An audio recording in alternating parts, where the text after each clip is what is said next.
ఆనాడు మీరు బతుకమ్మ చీరలను ఇచ్చిండ్రు. ఏ ఆడబిడ్డన మీరు ఇచ్చిన చీర కట్టుకున్నదా, లేకపోతే ఆ చీరలు తీసుకెళ్లి పొలాల కాడ అడవి పందులను బెదిరించడానికో, లేక పంట తింటున్న పిట్టలను బెదిరించడానికో కట్టిండ్రు తప్ప ఎన్నడన్నా ఆడబిడ్డలు మీరు ఇచ్చిన బతుకమ్మ చీర కట్టుకున్నారా? మీ బతుకు జడ బతుకమ్మ చీరల్లో కూడా కమిషన్ కొట్టి ఆ పాపానికి కొట్టుకుపోయి ఫామ్ హౌస్లో బందీ అయి బతుకుతున్నారు. మీరు కూడా మమ్మల్ని విమర్శిస్తారా? ఇవాళ 1 కోటి మంది ఆడబిడ్డలకు పాలపిట్ట చీరలు పోయిన సంవత్సరం ఇచ్చిన. ఈ సంవత్సరం డిసెంబర్లో మళ్ళీ మా అక్కలకు సారె కింద చీర పంపిస్తున్నా. ఈసారి చిలకపచ్చ చీర పంపిస్తా. మా అక్కలందరూ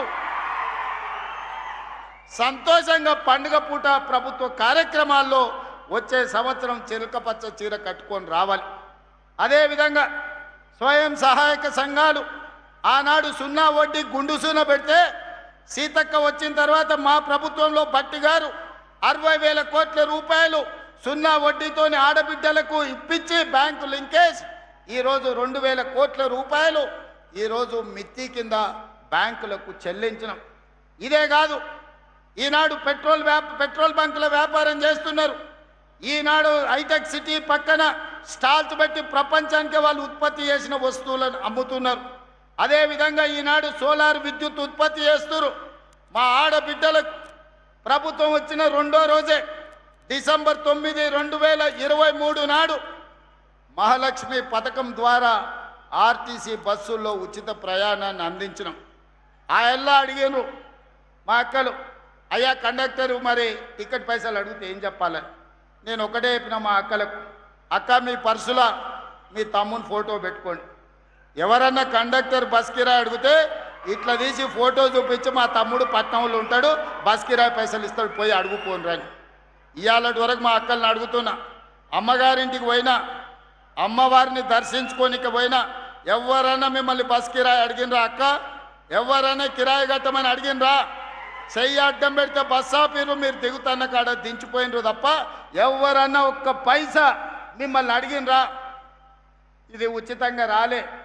మీ తరఫున మంత్రి పొన్నం ప్రభాకర్ గారికి 11,000 కోట్ల రూపాయలు 32 నెలల నేను బస్ కిరాయిలు కట్టిన మా ఆడబిడ్డల కోసం. ఒక్క పైసా వాళ్ళని అడగొద్దు. అన్ని పైసలు ఎన్ని కోట్లైనా నేనే కడతా.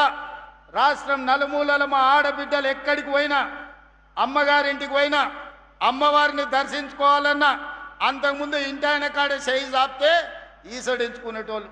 అత్తనేమో అమ్మ పోయి వంటింట్లో వంట చేయిపో, రొట్టెలు చేయిపో అని అనేది అత్త అమ్మగారింటికి పోయేస్తా అంటే. ఇవాళ మా అక్కలకి ఎవరిని అడగాల్సిన పని లేదు. ఇంటి ఆయన బాయికాడికి పోతే అమ్మగారింటికి పోయి అమ్మని చూసి మళ్ళీ ఇంటికి వచ్చేటట్టు వెసులుబాటు ఉన్నది ఇవాళ. మరి ఈ బస్సులు ఉచితంగా మీకు ఇచ్చిన మాట వాస్తవం కాదా అక్క? ఇవాళ మీకోసం 1000 బస్సులు కొనిచ్చి బస్సులో ఉచిత ప్రయాణమే కాదు 1000 బస్సులకి మిమ్మల్ని యజమానులను చేసిన మాట వాస్తవం కాదా? ఆ ఎల్ల రిలయన్స్, అదానీ, అంబానీలు విద్యుత్తు లేకపోతే పెట్రోల్ వ్యాపారంలో ఉంటే ఇవాళ మా ఆడబిడ్డలకు ఆ వ్యాపారం అందుబాటులోకి తెచ్చింది నిజం కాదా? బడి పిల్లలకు 27 లక్షల మంది పిల్లలకు బట్టలు కుట్టే బాధ్యత ఆనాడు పెద్ద పెద్ద కంపెనీలకు ఇస్తే ఆ కంపెనీలను మెడల్ పట్టి దొబ్బి ఈ ఆడబిడ్డలకు ఇచ్చిన మాట వాస్తవం కాదా? 27,000 స్కూళ్ళు రాష్ట్రంలో ఉంటే స్కూళ్ళ మెయింటెనెన్స్ మొత్తం అమ్మ ఆదర్శ పాఠశాల పేరు మీద మా ఆడబిడ్డలకు అప్పచెప్పిన మాట వాస్తవం కాదా?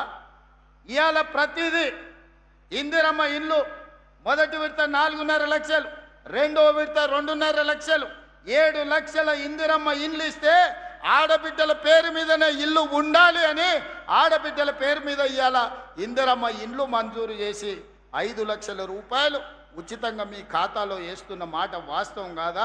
ఊరున ఇవాళ ఇందిరమ్మ ఇండ్లు కట్టుకుంటున్నది నిజం కాదా?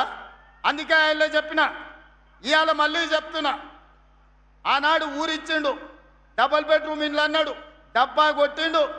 ఆ రోజు కొడుకు వస్తే కొడుకు కోడలు ఉంటే ఆడుంటారు, అల్లుడు బిడ్డ వస్తే ఏడవంటారు, కోడి పిల్లను కుక్క పిల్లను ఉంటే ఏడగట్టేసుకుంటారు అని అహనా పెళ్ళంటలో కోట శ్రీనివాసరావు కోడిని పైన కట్టి కింద ఉత్తపువ్వ తిన్నట్టు ప్రజలకు కథలుగా చెప్పిండు ఆయన. మీకు డబల్ బెడ్రూమ్ ఇండ్లు రాలే, ఆయనకు మాత్రం 1000 ఎకరాల ఫామ్ హౌస్ వచ్చింది, కొడుకుకు 100 ఎకరాల ఫామ్ హౌస్ వచ్చింది. బిడ్డకు 50 ఎకరాల ఫామ్ హౌస్ వచ్చింది, అల్లుడికి 25 ఎకరాల ఫామ్ హౌస్ వచ్చింది. మన పేదోళ్ళకు మాత్రం డబల్ బెడ్రూమ్ ఇల్లు రాలే. నిజంగానే ఆ ప్రభుత్వానికి చిత్తశుద్ధి ఉంటే సంవత్సరానికి 2 లక్షల ఇండ్లు కట్టినా 10 ఏళ్లలో 20 లక్షల ఇండ్లు కట్టే అవకాశం ఉండే. 20 లక్షల పేదోళ్లను ఓ ఇంటి వాళ్ళని చేసి వాళ్ళ ఆత్మగౌరవాన్ని నిలబెట్టే అవకాశం ఉండే. కానీ ఏ రోజు కూడా ఆయనకు సోయి లేదు. ఆయన సోకుల మీదనే ఆయనకు ఆలోచన. 10 ఎకరాలల్లా ప్రగతి భవన్ అని పెద్ద గడి కట్టుకున్నాడు, ఫామ్ హౌజులు కట్టుకున్నాడు, కానీ మీకు మాత్రం ఇయ్యలే. కానీ మీ తమ్ముడు 2 ఏళ్లలో 7 లక్షల ఇండ్లు పేదలకు కట్టించి ఊరూర ఇందిరమ్మ ఇండ్లు ఉన్నాయి. అందుకే ఆ రోజు చంద్రశేఖరరావు గారికి సవాల్ విసిరిన, ఏ ఊరిలో నువ్వు డబుల్ బెడ్రూమ్ ఇల్లు కట్టించినవో ఆ ఊర్లో ఓట్లు నువ్వేపించుకో. ఏ ఊర్లో ఇందిరమ్మ ఇండ్లు నేను కట్టించునో ఆ ఊర్లో నేను ఓట్లు వేయించుకుంటా, నీకు డిపాజిట్ వస్తే చూస్తా అని సవాల్ విసిరిన. ఇవాళ కూడా సవాల్కు కట్టుబడి ఉన్నా. హనుమాన్ల గుడి లేని ఊరు ఉండొచ్చు, నీళ్ళ ట్యాంకు లేని ఊరు ఉండొచ్చు, రోడ్డు లేని ఊరు ఉండొచ్చు, బడి లేని ఊరు ఉండొచ్చు. ఇందిరమ్మ ఇండ్లు లేని ఊరు తెలంగాణ రాష్ట్రంలో లేదు, ఉండదు. ఇవాళ ఇందిరమ్మ ఇండ్లు గ్రామాన అందించినాం. ఇవాళనే 2.5 లక్షల పెన్షన్లు మంజూరు చేసినాం. మా అక్కలందరికీ సూచన చేస్తున్నా, వితంతువులు కానీ, ఒంటరి మహిళలు కానీ, భర్తలు చనిపోయిన వాళ్ళు కానీ ఎవరున్నా అప్లికేషన్ పెట్టుకోండి. సాచ్యురేషన్ ఎన్ని లక్షల మంది ఆడబిడ్డలు వితంతువులు కానీ ఒంటరి మహిళలు ఉంటే ఎన్ని లక్షల మంది ఉన్నా అందరికీ పెన్షన్ ఇచ్చే బాధ్యత నాది, మీ తమ్ముడిది. మిమ్మల్ని ఆదుకునే బాధ్యత